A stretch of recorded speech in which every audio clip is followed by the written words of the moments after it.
just like getting on. Jen's PMSing. I'm exhausted because it's we're recording on President's Day. My daughter didn't have school. I've had her out literally all day. And the funniest part is that a week ago we were in Jamaica and it was lovely. And now is like, don't you feel like we came back from Jamaica and it was like 24/7 work? Was it? Yes. And that's, I think that's what happens when you go on I think vacation is that's that true. work really piles up on you. We Uh-huh. escaped for a little and now we're back at it. Do we want to talk about just quickly like the Jamaica experience that we had? I just think it's a really good story. And I think maybe we should share it if you're feeling up to it. So we decided, we're like, oh, our business is going to turn 10 this year, a decade. How exciting. We're going to go to Jamaica. We've never used a credit card point ever. So we book our flights on a credit card points. We get a wonderful adults only, all inclusive.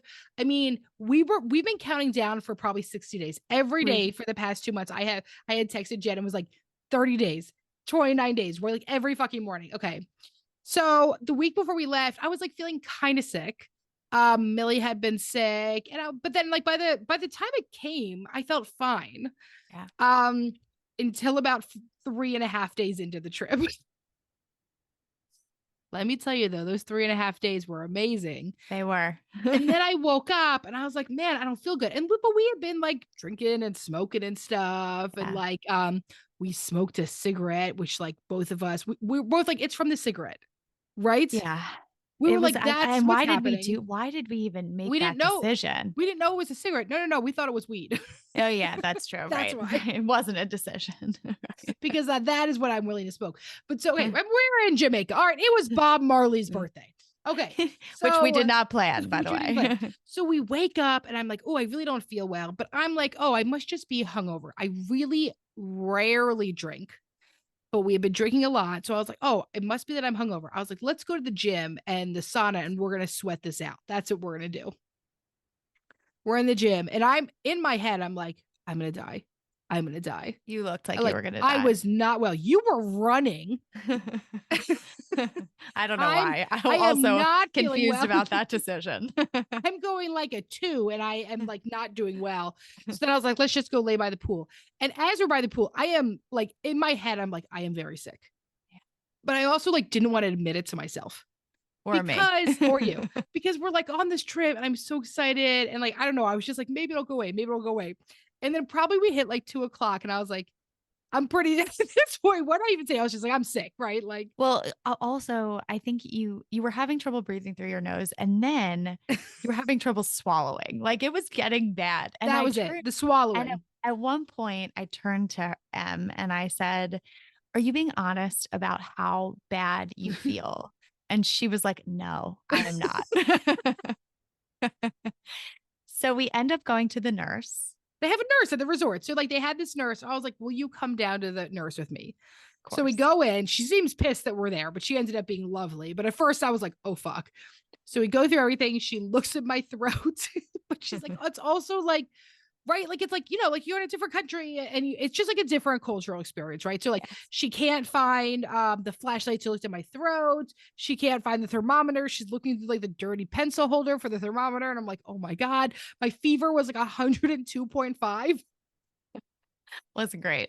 Wasn't great. She looks at my throat and she was like, oh yeah, you have laryngitis and an upper respiratory infection. And so they're like, they telehealth this doctor who's like clearly in a convertible up a hill. Nobody can understand each other. Everyone's on speakerphone. It is a shit show. And she's like, all right, we're going to give you an antibiotic, augmentin. Great. We know what that is. And then she says this other medicine. She's like, we're gonna give this to you. It's like immediate pain relief. And both of us were like, what is it? So Jen's like, hey, what's that called? How do you spell that? So Jen's on her phone and I see Jen's facial expression sort of change. And I'm like, this is good. Wait, can I tell the other part, which is that we had taken edibles? So we're like in this perplexed situation, I'm gonna call it. And so Jen's face sort of changes, and I'm like, I feel like there's something weird about this medicine, right? So I walk over and I was like, hey, did you Google that? And she was like, it's banned everywhere. And So it so literally while I'm says, wait, it says ban US, UK, Canada. banned so many different places. So I'm like ferociously Googling because Emily looks like she's like ready to take this. Okay. I, of course, start getting dizzy and feel like I'm going to pass out because the weight of this decision is way too big for me to stay conscious for. So I'm Googling. I'm like, listen, I got to go lay down. I lay down on a bench outside. I'm continuing to Google. 2 minutes later, Emily comes out and she's like, yeah, I did it. Took the shot. Like, okay. She's like, am I going to die? I said, But probably wait, not. the best part is they're like, right, so they're like putting the shot in. She like pulls back this curtain of this like dirty kind of bed. And I was like, honestly, just shove it in my leg. It's fine. Um like I'm like, just put it in my thigh. It's fine. As she's putting it in, she's like, man, I should have worn my glasses for this. And I've hit a point where I'm like, this is it for me. And I'm fine with that. Like, I'm like, this is how we go out. Tell my daughter I love her. It's fine. Use it for content. I'm like, just please make something off of my death. I was picturing, right? Like if this led to your death, God forbid, that I would be holding this weight of like, I did not Google fast enough. I didn't make this, like it was like the weight of the world was on my shoulders. Well, and the best part, we both were like, wow, if Nikki was here or if my husband was here, they would there's no effing way they would have let me do this. No chance. Where I was like, get out the room, I'm doing this. But let me tell you something. 15 minutes later, how'd I look? Incredible. 15 minutes later, new person. I was like 50% better at least. My throat totally goes down. I can breathe again. I mean, I don't know how I wouldn't have been able to get on the flight in the condition I was in. I was like $1,000,000. And then my theory is that the US has just banned anything helpful because this was so damn effective. What is the name of this? I don't know, but I'm going to start smuggling it in. Can we smuggle this drug is? And the woman was like, I give this to my kid. I was like, okay. Sounded good to me. And like, who cares that you grew a third arm? I ended up I showed Jen this message. I messaged my doctor on like the portal, and I'm like, here's what I took. Am I gonna grow another hand or something? And my doctor was like, probably not, but time will tell. But all is well. Yeah, but that was sort of Jamaica. So you listen, after 10 years, of course I wanted the trip to be perfect.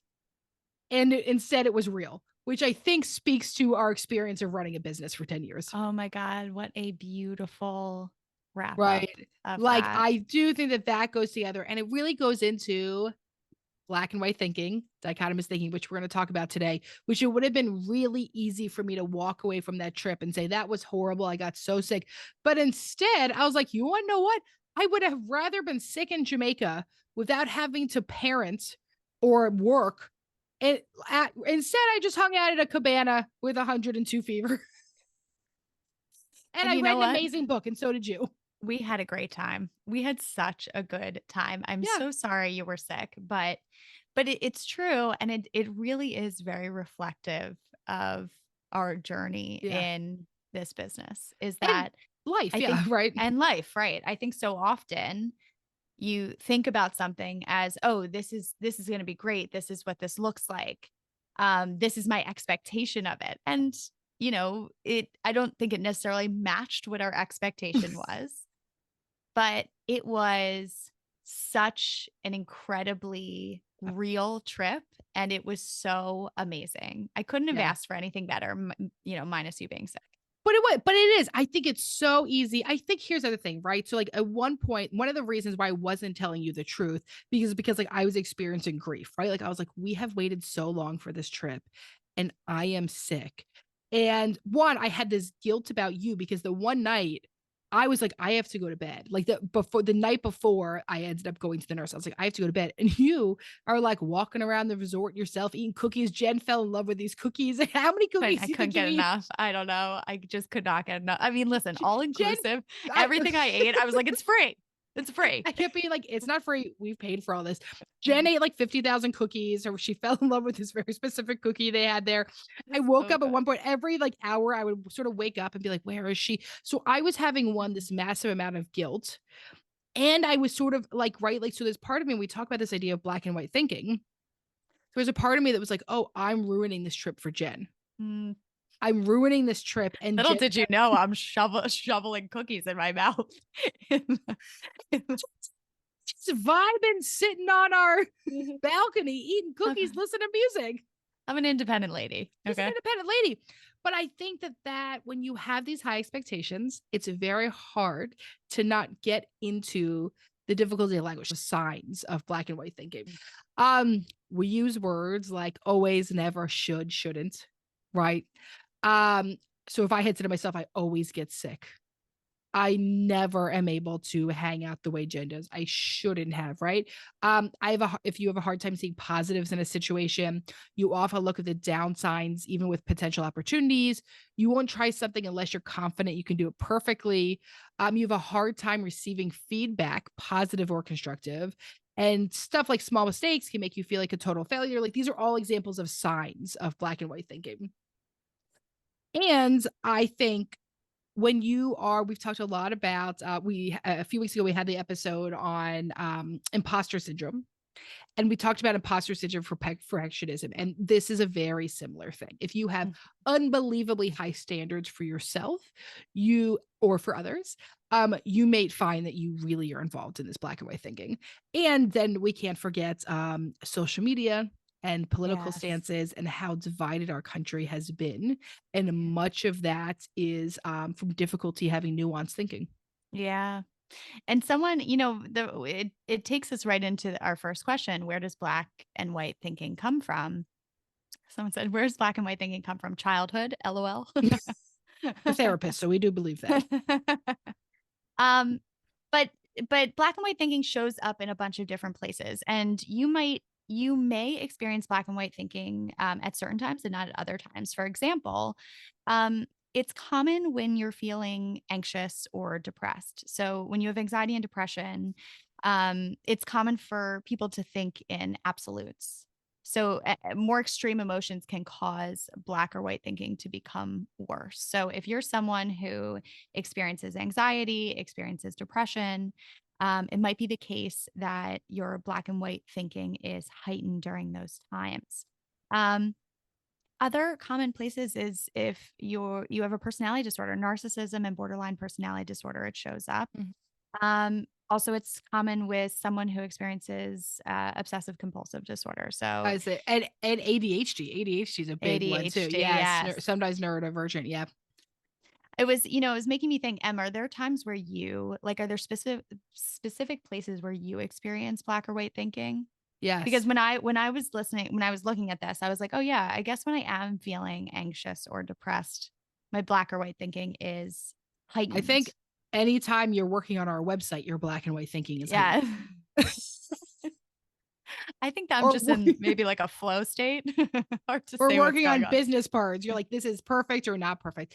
I think that probably with my history of having eating disorder, body image, Yeah. it's hard for me to not like something I can get like really overly invested in that I have to really check myself is giving right like letting shit go and not falling into this trap. So with body image is a really big one. But I think for me also motherhood. Mm, Sometimes I feel like a good mom or a bad mom. one category or another What category. which is bullshit, right?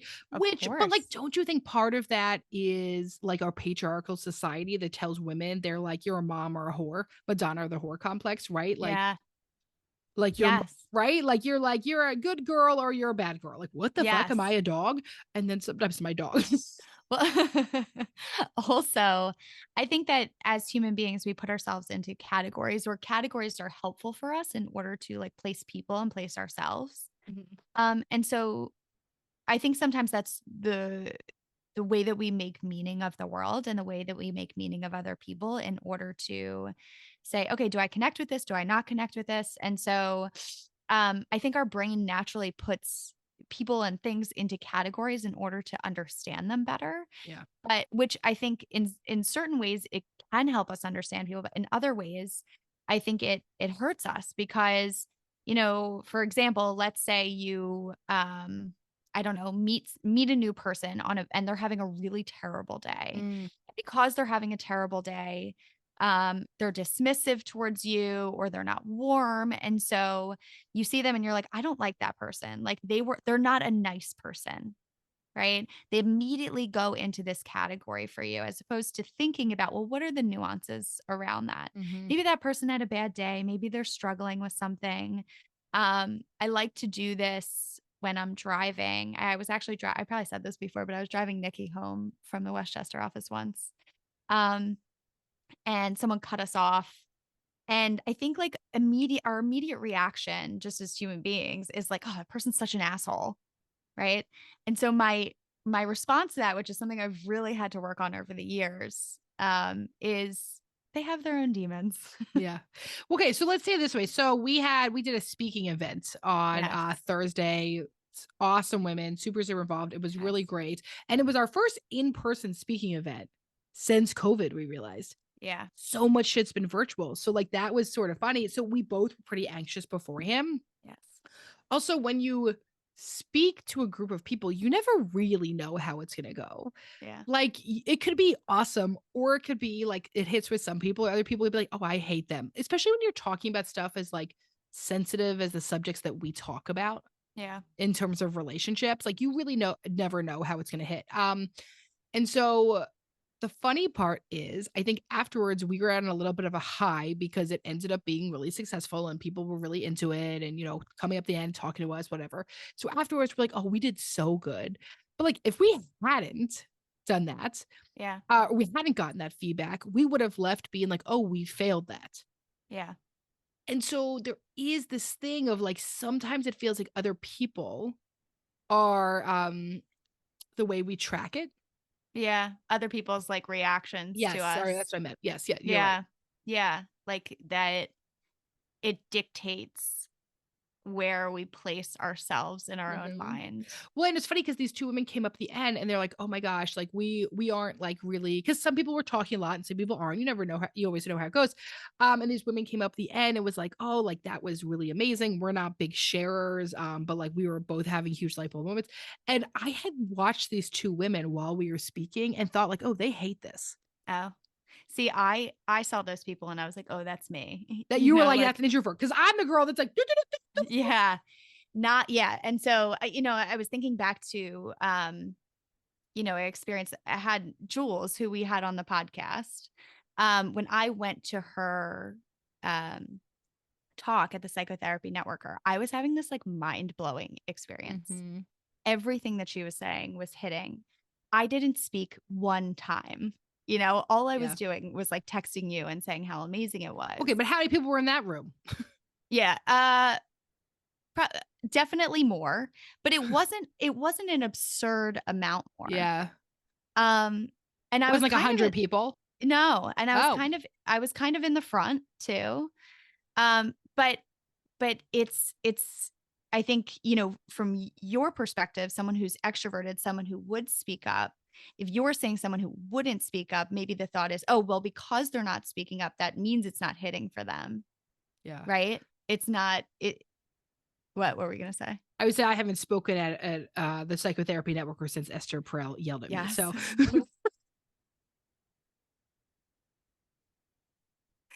I remember that. But let me say something. What bravery a girl has to raise their hand at Esther Perel. So I don't care. She took what you said out of context, I she have to she say. got she wasn't looking at me, she missed my air quotes. I know. You did So, air I quotes. know. It was a whole thing. But She didn't see it, and that then she should just yelled not at me. deter you from speaking up again. I'm I just have gonna not say spoken that up since. I'm like, "Mm-mm, I learned my because lesson." because but okay, like it is so nuanced because if you're someone who speaks up, who typically raises their hand before Esther Perel wounded you, okay, then you might look at someone who's not raising their hand and say, oh, this must not be hitting for them because I only raise my hand when it's hitting for me. Yes. When I look at people who aren't raising their hand, I'm like, oh, they're introverted. So, the whole time we were doing that talk on Thursday, did you feel great about it? Yeah, I did. Oh, I okay. people not speaking up didn't make me feel like it wasn't hitting for them because I understand what it's like to be affected by something and not speak up about it. So did I think it was great? I don't know, but I knew that it was hitting for at least some people, which made Yeah. me assume that it was hitting for the people who weren't speaking up. So that's hard for me because I went into a place of like in my head, right? Talking about all or nothing thinking. I was like, if it's not hitting for everyone, we failed tonight. Oh, That's fucked. right. I was like, oh, it's hitting for a few people. We crushed it. Yes, but you have admittedly have much lower expectations than I do. 100%. I love to set my Yes. expectations low. Yeah. Okay, so right, so once again, so why is it so easy to fall into this pattern? It helps us like figure some shit out, right? Like if I win, I'm good. If I lose, I'm bad. Like we're trying to figure out who we are in this world. Someone said, and this connects to what we're talking about, how to get over black and white thinking. It can feel safe because there's a certain correct answer. And I think Yeah. that that's very poignant to say that it is, there's a safety factor in it, right? If I can say, "Oh, I'm a complete failure in this," right? Then I get to decide what I do with that, right? It's easy for me to say, "Oh, this is the answer," and so I can make a decision based off that. Mhm. As opposed to if I'm like, "Oh, this hit for some people, didn't hit for other people. What the hell am I supposed to do with that?" Right? Um, how do I navigate that? What does that look like? There's so many nuances to that and it makes it more complicated. So I think once again, the reason why we place people in categories is so that there is a safety and there is an answer and there is some sort of control that we can have. But it creates a level of rigidity in our minds, Mm. right? There's no flexibility there. And I think it leads us to self blame, Mhm. criticism. Um, and and that's where it ends up being complicated and difficult is Mm. falling into that black or white thinking. Even though it might feel safe, there's a rigidity about it that might keep us stuck and keep us being hard on ourselves. Do you want to talk about social media for a second? Sure. This is Hit huge on me. social media. Yeah. It's one of the biggest issues there is. And okay, I have a theory about why it's so big on social media, right? That like people they want an answer. Yeah, of course. They want a quick answer. And you're not going to get any likes, followers from saying, well, this happens sometimes and doesn't happen other This is times. why we can't actually get that big on Instagram. Because This is if why. people ask us, but we can't make definitive answers because everyone is different. Every Yeah. situation is different. There's so much context that social media doesn't highlight. But the things that get the most following, the most likes, the most shares are the things that say very definitive statements Mhm. about the world. Mhm. They're very polarized statements about the world. Mhm. Um, and we refuse to do that. Which is why we do a podcast and don't do social media, right? Like, I mean, like Yeah. one of the big reasons we decided to do a podcast was long form content, Yeah. which social media isn't. Because it So, explains the nuances. yeah. So I think, okay, so, but let's talk about this, right? So, like, how to get over black and white thinking, because that's what everyone actually wants to know. Yeah. So, first of all, you have to identify it. So, once again, the skill is words like always, never, should, shouldn't, bad, good, healthy, unhealthy, right? Like any of these things, like that's going to be very dichotomous thinking. And at first, you're going to have to identify it. And then you're going to have to try to get some perspective. What are the chances that I am the worst mom in the world? Right, this happened. Oh, I think I talked about. Maybe I talked about this on someone else's podcast. Maybe it's not ours. At the beginning of the year, we had to send in a family picture. Right? Was this on our podcast or someone I else's? I have don't no know. idea. You're So asking this the wrong person. we're asking the wrong sister. So we had to send in a photo for a family photo, and they were supposed to like present it to their class during circle time or something. I put this photo in a pocket in Millie's backpack. And for whatever reason, she couldn't find it before this. So she comes home and she said, you forgot to send my photo. You didn't send my family picture. I was the only one who didn't have a family picture. I'm crying. Like, I am like, oh my God. But then I'm like, wait a second. I put it in the damn thing. Notified it, but I felt like, oh man, I like embarrassed my daughter and she was at class alone and feeling upset. And I like totally have this thing of like, oh, I should have put it in a better spot. I should have told her where I was putting it. I should have like, attached it to a fucking balloon and flew it out of her bag. Right. I should have paid for a carrier pigeon to deliver it. And it was so hard in that moment to not think like, oh, I am like all these other moms in this class are so much better than me. Now, if you were to say this idea of get some perspective, just statistically, just like out of the billions of people in the world, seems highly unlikely that I am the world's worst. Yes. Just a numbers game, right? Absolutely. And so when we talk about like get some perspective, like zoom Yeah. Yeah. and think about the sentence and the thoughts that you're actually saying. How true could they feel? I know they feel true. And this is when we get to the moment of feelings are not facts.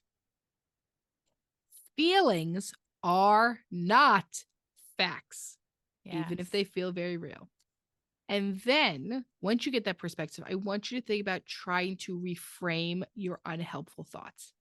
Mm. Well, I don't think I'm the world's worst mom, but I guess Millie was bummed. And in the future, I will make sure that if I'm sending something important, I'm going to tell her where it is in her backpack. As you were talking, I was also thinking about the ways that this plays out in our relationships, Mhm. right? Um, if our partner's doing something that, bothers us or is an issue for us, how we might say, you never come home on time. You always say this or do this. And listen, admittedly, I hear these words come out of my mouth. And Yeah. when I am doing it, I will think to myself, oh no, this is black or white thinking. Like Yeah. I can hear it coming out of my mouth. Mhm.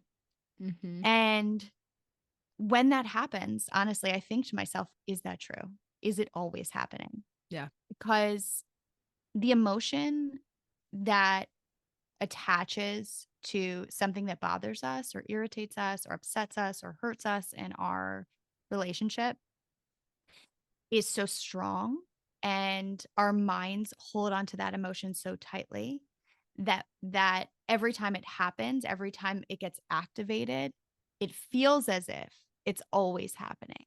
Mhm. And we have this level of confirmation bias, as every time that it happens, our mind sees it and says, oh, this is always happening. It's happened again. But the thing that our minds are not clocking are the times in which it's not happening, because it's Mm. not holding the same weight of emotion as the times in which it is happening. And so if you recognize that this is happening with yourself or this is happening in your relationship, just as the perspective is important, to also recognize, well, what are the times in which it's not happening? What are the times in which it proves this to not be true? Because it's going to be really important for you to clock those times too. Once again, if your partner never comes home at the same time that you want them to come home, or they say they're going to come home, and you're saying, oh, well, you always say you're going to be home at this time and you're always late. The weight of them being late is going to hold so much more emotion. So anytime that they're on time, you're going to have to hold on to that, and you're going to say, wait, they were on time this time, and they were on time this time. And here was another time that they were on time. And I'm Yeah. going to hold on to that so that I can battle my dichotomous thinking, my black and white thinking when that comes up. My couples therapist will always say, where's the evidence? Oof. Where's the evidence? You're going to make that statement. You better have a lot of data to back it up. And I Like, never do. So when I'm like, Aaron is always late to pick up, she's like, he was late 3 times and you have a complex about it because your mom was late, right? You know what I mean? Like some like obscene thing. And I'm like, okay, you're probably right, right? So perspective. Yes. And the other thing I think you should say is, so if you're doing this in your relationships, why? Mm. How self-protective is that? If I tell myself that Aaron is always late, then inevitably, if he is late, then I get to blame it on him. And blame is actually something we love as people. Because if I can blame something, it means there's fault. And if there's fault, it means that the world's not this big, scary place where shit happens all the time. I would much rather it be someone's fault than just the world is tough and shit got crazy today. Mm. But also because I hold myself to a completely unrealistic standard that God forbid I was ever fucking late. Mm. As you know, that I showed up 30 minutes earlier than I said I was going to when we left for the airport. Right. Oh my God. That was also both of us. We're so every time. So Emily and I are both married to people who are not early to the airport for the most part. I'm sure sometimes they are. Once again, we're talking about black and white thinking. And so I'm sure sometimes they are early. Emily and I are both very early to the airport. Every time I want to go early, my husband will say to me, "What are you going to help them clean the plane before everyone gets on? I don't understand. Why do you want to get there so early?" But, as we are, Emily and I are on the same page, and it eases our anxiety to be early. And so Emily and I met to go to the airport like 3.5 hours early. It was insane. And we got through security in about 35 seconds. Jen was like, it's going to be so hard to park. She thought we were taking a shuttle. We literally parked like next to the elevator, walked into the airport. It was and so we're like easy. at our gate 15 minutes later. We're like, ooh. Maybe took that a little too far. Yeah. Okay. So let's talk about this one. How to handle repeated and consistent all or nothing thinking in other ways, or my partner. So what if my partner does this? I think saying to them, is that true? Mm-hmm. Is it, am I always late? Like, truly, can we talk about that? Mm-hmm. I know I keep using like lateness for some reason. The example we're using, I like it. Feels right. And I think it's hard because when somebody is activated, right? When your nervous system is activated, you probably can't make rational thoughts, right? So if my husband said that to me, is that true? I'm always late. I would say, yeah, it is. Because in my activation, I actually cannot make like a really intentional, conscious thought. Yes. I'm just activated. So everything I'm feeling is feeling like a fact. So what you might have to say is, I can see you're really activated. Let's talk about this later. And then is the conversation. Hey, you do this. Here are some ways I do it, right? What we want to do is we want to find a little truth in anything they're saying. You're right. I historically have not always been on time. I don't think I'm always late, but I do know historically I've been late sometimes. So what can we do here? Beautiful. But I think that goes to when somebody is activated. I know we talk about this all the time. Most good things aren't going to come. One of the things my couples therapist says, we should give her some big shout outs today, is connected couples lead to creative solutions. When you're not connected, it is much harder to have more creative solutions. That makes sense. Mm-hmm. That makes a lot of sense to me. Mm-hmm. A few people asked, when is black and white thinking okay? What do you think about that question? Yeah. I was just going to say, my first thought is, number one, I'm going to say it's natural.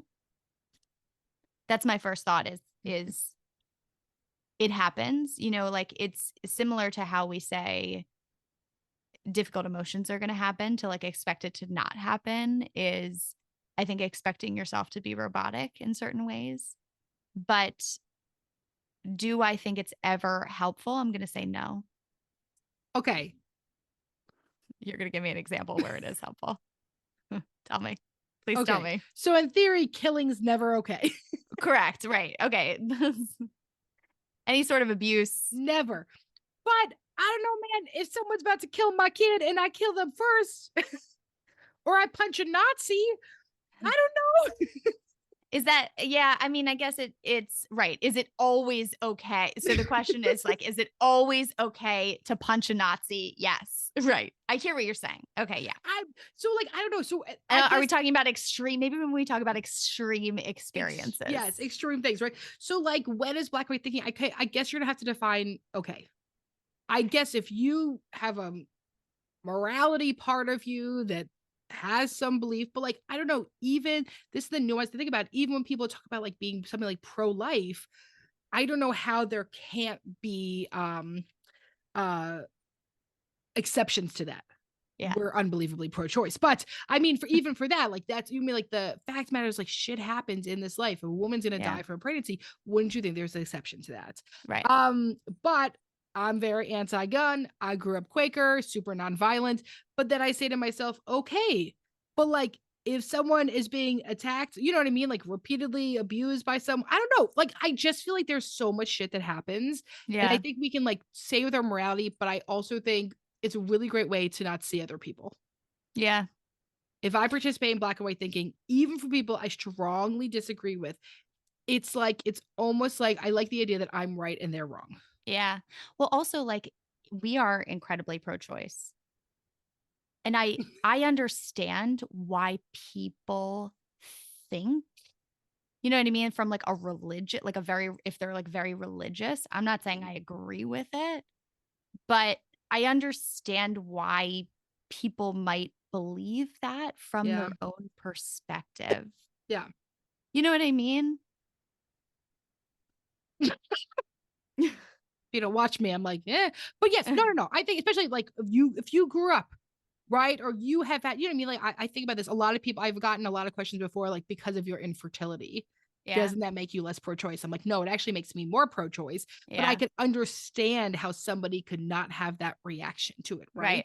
Right. And so I think it is such, but here's the thing, because of our job, we get to meet so many different people, and some of those people Yeah. believe in different things that we do.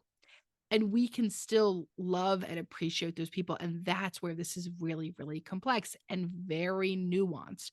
And I think for so many people over, let's say since 2016, when the world's really been on fire, um, we've seen so many families cut each other off Yeah. and so many things end. And I get it. Right. Like I've had people in my life that I'm like, wow, we really don't see eye to eye on certain things. Yeah. And I think sometimes when we're in a situation, especially when we can't talk about it, right? Like there's certain people that you usually simply can't have a constructive conversation with. It's hard to it changes how you feel about people. Oh, they Yeah. must be bad. Um, they must be like a bad person, right? Because they have these beliefs, and that's where it's confusing. Nedra Yeah. Talab, right? Had Wow.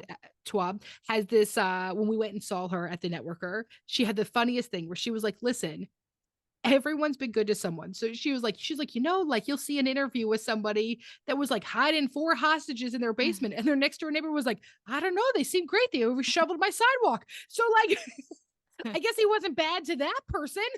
And But so you I know, think that's the thing. yeah, you know what? And you did bring up a good point. I think as therapists, we have the privilege of seeing like the inner workings of people's minds. And it really helps with understanding the nuances of situations to be able to get that perspective. Mm-hmm.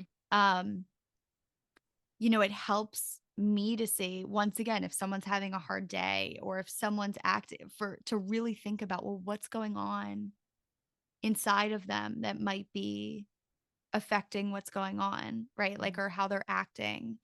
But I do think part of that might be because we have the privilege of being Yeah. therapists and hearing people's stories and understanding how their stories have led them to where they are Mm-hmm. today. And, not everyone gets that privilege in their job and so I think for us, it almost feels easier in a way to be like, oh, wait, Yeah. like there is so much backstory here. Everyone else is struggling with something that we know nothing about because we are hearing the inner workings of people's stories and how they got to where they are over and over and over again. And so, for those of you who aren't therapists who are listening to this, to hold that in your mind in every interaction that you have, I think is really important to be able to say, oh, maybe that person wasn't friendly today because they had a hard day or they're going Mm-hmm. through something.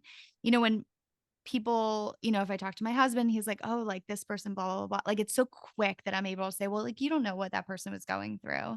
But I don't think it comes as naturally when you're in different professions and maybe I'm wrong, but I think that we are always listening to other people and other people's stories, even if we maybe don't have the same experiences or we might think about things in a different way. Like it's when we're listening to other people and how it's led them to where they are, it helps kind of gain this understanding of who they are and develop this level of empathy for where they are and what's going on for them and how it's affecting every part of their world. It creates so much nuance and an understanding of that nuance. So that's what I would say is like being able to hold on to that piece is that everyone comes from somewhere and they're dealing with something that you might not know anything about. Mm-hmm. Dear Em and Jen. Let's do it. Dear Em and Jen, my husband is very much a black and white thinker. If something goes wrong with our house in particular, something breaks, things cost more money than expected, etc., he thinks our house is the worst and he hates it here and wants to move. I don't share this perspective, but his influence at times causes me to sway in this direction. Then we are both negative. How do I help my partner overcome this and try to be as positive as possible when something goes wrong in our home? Was this written by my husband? Mine too. Did my husband also write this? Did they get together This and is some write shit this I together? do. I'll be like, this house is a shithole. Oh, I was going to say, this is what my husband does. You guys are the Oh, same. I'm married well, to the same yes, person you on are. both It's because ends. Bill is me. Yes, yeah. Yeah.